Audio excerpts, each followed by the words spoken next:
All right, good morning, folks. It is day one. We are on to our first full day of raising chickens, and it's currently pretty cold outside, a little windy, so we're starting off in the little room here in our utility room.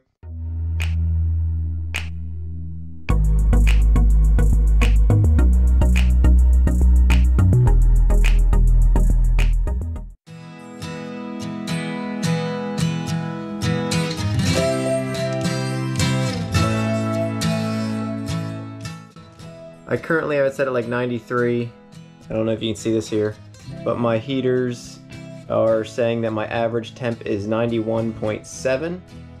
So 91.7 while the outside temp is currently 32. So one thing nice about these houses, we're burning a lot of propane, but at the same time, we're able to keep it 92 plus degrees, and it's 60 degrees below that, so it's 32 outside. We're running about 92, and you'll see a lot of them are quiet. They're napping, some spread out, some in bunches. We like to see it generally spread out because they naturally want to go in bunches. They are a animal of prey, so it's more of a defensive thing. They feel more comfortable in groups, while at the same time, if they're spread out, it means they're comfortable, they're warm. Sometimes they will huddle for cold. They'll huddle for heat because it's cold, but most times you'll see them together out of more of a social atmosphere. They like being together. You'll see here as they get closer, they tend to run away. But if you'd sit here long enough, they'd be curious and come back to the camera.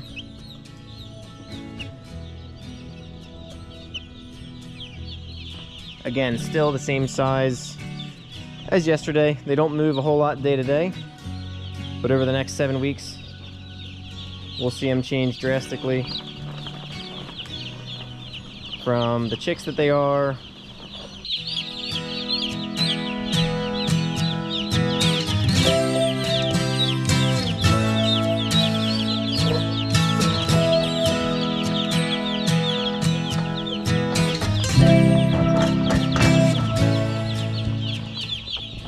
So now I've cranked up the water lines.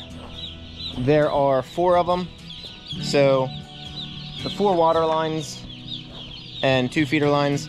I crank up the waters because after a day now, they all have had access to that water. They've run into it.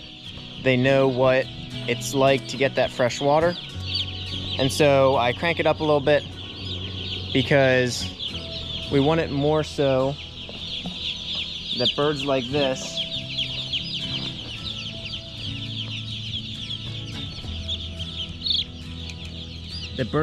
can reach it kind of standing up.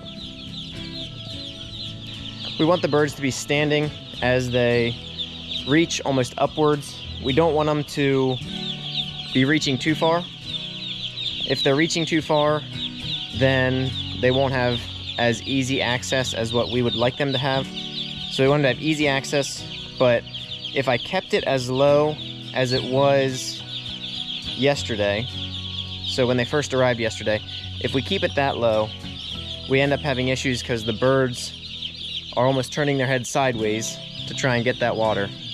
So you want to keep it that it's easy access, but that they're always reaching up.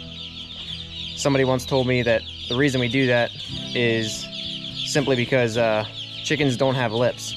So since they don't have lips and they have a beak, they are hitting against that water line to get the water, but without any lips, they're going to be spilling it. So we're looking for the least amount spilled as possible. So the more water that's spilled adds moisture to the litter. And again, moisture and the litter do not go well together. If our litter gets wet, we end up having higher ammonia. Higher ammonia means it gets stuffy in here. Right now it's perfectly fine, low ammonia levels, but if you'd add too much moisture, I'll give you an example here. So this one was a little low. You can see there's a little water spot forming. There's another one here. I'm not trying to sugarcoat anything. The reality is there are birds that do pass away, and the ones that die we collect, get them out of the house to avoid any disease or anything spreading from whatever did kill that bird or whatever that bird died from, that we don't want that to impact any other birds. It's just the reality of what we do.